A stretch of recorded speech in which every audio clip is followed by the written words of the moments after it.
monde, bienvenue à nouveau sur ma chaîne. Aujourd'hui on se retrouve pour une nouvelle vidéo, mais cette vidéo va concerner les étudiants étrangers. Donc à ce sujet, je voulais te dire que si ça fait plusieurs tentatives que tu essayes, plusieurs procédures, plusieurs je sais pas, démarches que tu essaies pour obtenir un permis d'études au Canada et ça ne marche pas, il se pourrait que tu n'as pas choisi le bon programme. Et c'est de ça que je vais te parler dans cette vidéo. Quels sont les programmes qui diminuent vos chances d'obtention du permis d'études ici au Canada? Donc, si tu es intéressé par la vidéo, je t'invite à regarder la vidéo du début jusqu'à la fin. Si tu n'es pas abonné, abonne-toi. Si tu es là depuis un moment, n'oublie pas de me laisser ton avis dans les commentaires et surtout, n'oubliez pas de liker la vidéo pour qu'elle soit vue par plusieurs personnes, donc répondre aux interrogations de plusieurs personnes. Et aussi, vous pouvez partager la vidéo dans vos groupes WhatsApp, à vos amis sur TikTok, dans tous les réseaux sociaux si vous voulez. Et si vous pensez que la vidéo pourra aider certains d'entre vous, ok? Donc, ceci étant dit, on va retourner, mais on va revenir à notre sujet. Donc, quels sont les programmes qui vont diminuer tes chances d'obtention du permis d'études au Canada? Mais avant ça, je voulais faire un rappel qu'au Canada, ici, il y a une grande pénurie de main-d'œuvre, ok? Cela n'est plus à présenter, tout le monde le sait. Maintenant, quand vous regardez un peu les domaines dans lesquels il y a pénurie de main-d'œuvre, c'est à peu près dans tous les domaines, mais il y a des domaines qui ont une plus forte pénurie que dans d'autres. Donc, le domaine de la santé, l'enseignement, santé, services sociaux, au niveau de la technologie de l'information, au niveau du génie, ça c'est des secteurs qui sont très touchés, ok? Ensuite de ça, il y a d'autres secteurs comme les secteurs de la restauration, de l'hôtellerie, du tourisme, etc., etc.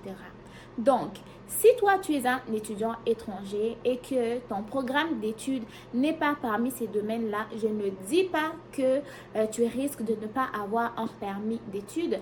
Mais si toi, dans tes projets, tu veux obtenir un permis d'études au Canada et ensuite rester travailler au Canada, essaie un peu de regarder c'est quoi le programme que tu veux étudier parmi les domaines que je t'ai énoncés. Donc, si tu veux augmenter tes chances de pouvoir obtenir un permis d'études au Canada et ensuite de ça, décrocher un emploi dans ton domaine au Canada et puis plus tard faire tes demandes de tout ce qui est résidence permanente et tout, essaie de regarder un domaine qui est touché par la pénurie de main-d'œuvre, ok? Par exemple, toi, je vais vous donner un exemple d'un programme qui pourrait donc ralentir vos chances d'obtenir un permis d'études. Par exemple, toi, tu viens au Canada, ok? Tu as travaillé, tu as étudié dans l'administration, tu as étudié, je ne sais pas, dans un domaine quelconque et tu te décides d'un coup, oh, moi, je veux venir au Canada pour étudier et plus tard rester, mais je m'inscris en philosophie, ok? Donc, bon, regarde d'abord toi-même, tu as étudié en administration des affaires, tu as étudié, je ne sais pas, en comptabilité. Ce domaine-là, c'est un domaine qui est en forte pénurie de main-d'œuvre ici au Canada, ou plutôt tu as étudié dans le domaine de l'agroalimentaire, un domaine qui est aussi en fort recrutement au Canada. Mais toi, tu te dis que, ah, moi, je vais aller étudier au Canada, je n'ai pas beaucoup d'argent en termes de frais de scolarité, mais je veux quand même rester au Canada après mes études et je choisis, je sais pas, français langue seconde. Bon, ok. Ou tu choisis, je sais pas, je vais faire l'anglais langue seconde. Ok. Ou je sais pas, tu choisis, je vais faire mathématiques. Ok. Mais c'est parce que là, quand tu auras terminé ton diplôme, ta formation, tu auras obtenu ton diplôme, où est-ce que tu vas aller travailler avec ton diplôme de philosophie? Tu veux être professeur de philo? Ok. Mais est-ce que tu es sûr de décrocher un emploi à la fin de ta formation? Tu veux étudier par exemple en biologie, ok, mais à la fin de ta formation, il faut que tu regardes c'est quoi le taux d'embauche dans le domaine de la biologie, ok? Parce que le domaine de la biologie ici, soit tu vas aller travailler dans un laboratoire pharmaceutique ou je sais pas, tu vas devenir professeur de biologie, soit au cégep ou à l'université, mais essaie au moins de regarder si ton programme là a des fortes chances, a des forts taux d'embauche à la fin de la diplomation, ok? Parce qu'il y a certains d'entre vous qui vont venir ici, il a étudié auparavant dans un domaine vraiment qui lui assurait un emploi stable au Canada à la fin de ses études, mais lui, il va aller étudier, je ne sais pas, dans un programme moins cher qui n'a pas rapport avec les domaines en pénurie ici, juste pour rentrer au Canada. Et à la fin de sa formation, à la fin de sa scolarité, il a du mal à trouver un emploi au Canada.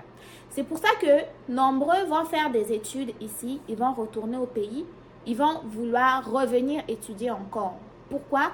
Parce qu'ils n'ont pas choisi un programme qui leur assurait un emploi à la fin de leur diplomation ici au Canada.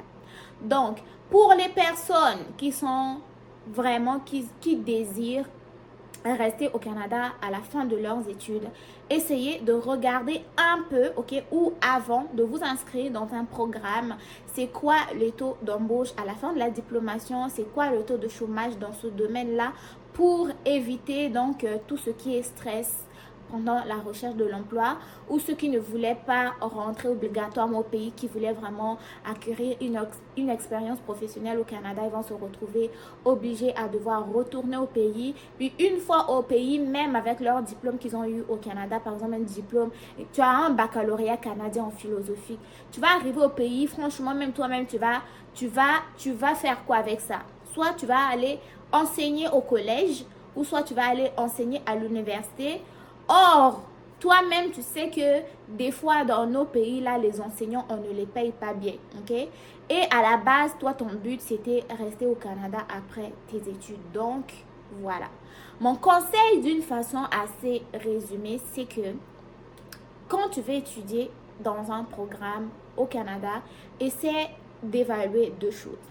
Est-ce que ta motivation première, c'est aller étudier au Canada, ensuite ramener ton diplôme au pays parce que tu as soit une promesse, je ne sais pas, une promesse d'emploi dans le domaine spécifique, ou peut-être que tu travaillais déjà et c'est ton directeur qui t'a demandé, ah, va me rapporter un baccalauréat par exemple en philosophie au Canada pour augmenter, je ne sais pas, pour avoir plus de responsabilités ou augmenter l'échelle salariale.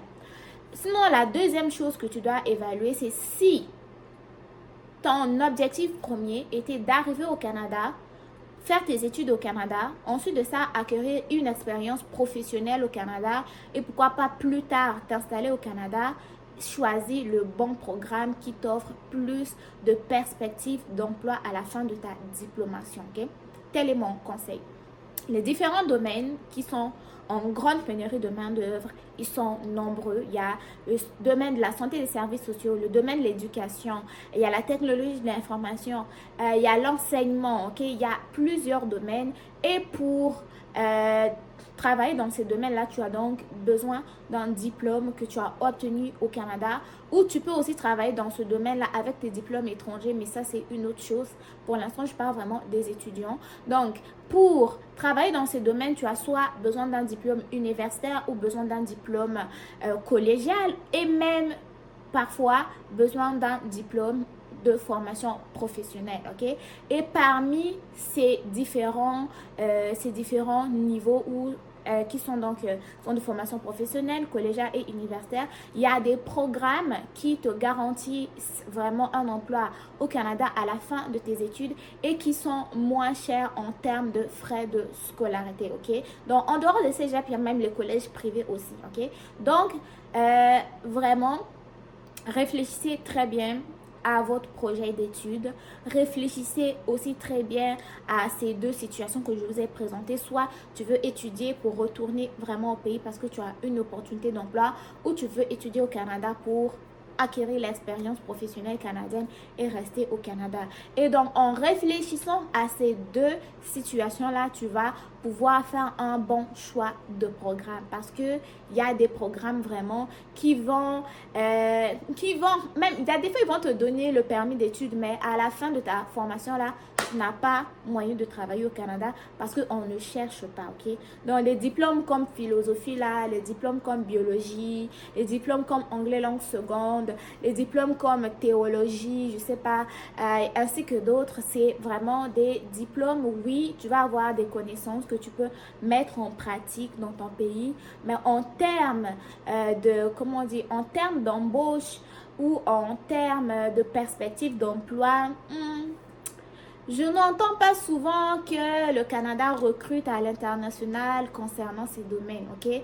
Parce que quand vous regardez même tous les événements de recrutement à l'international, tous les événements de recrutement à l'étranger, j'en entends pas parler, ok? Donc voilà. Sinon, pour les personnes qui vont me demander, mais concernant les programmes techniques, il y en a beaucoup. Les programmes professionnels qui sont aussi en constant recrutement, il y en a beaucoup. Pour les personnes qui seraient intéressées à étudier au Canada, par exemple, dans les centres de formation professionnelle, il y a les soudages, il y a montage, il y a fer-blatier, il y a grutier, il y a les conducteurs de machinerie lourde qui sont en forte demande. Ici, il y a beaucoup de mines au Canada et ces gens-là sont très bien payés, même plus que ceux qui ont des diplômes universitaires. Donc, essayez un peu de regarder votre projet d'études en tenant compte des perspectives d'emploi. Donc, c'est ce que j'avais à vous dire. Donc, faites attention à vous, prenez soin de vous, bon succès dans vos différentes démarches. On n'oublie pas de s'abonner, d'activer la cloche de notification. On se retrouve très bientôt pour une nouvelle vidéo. Bye bye.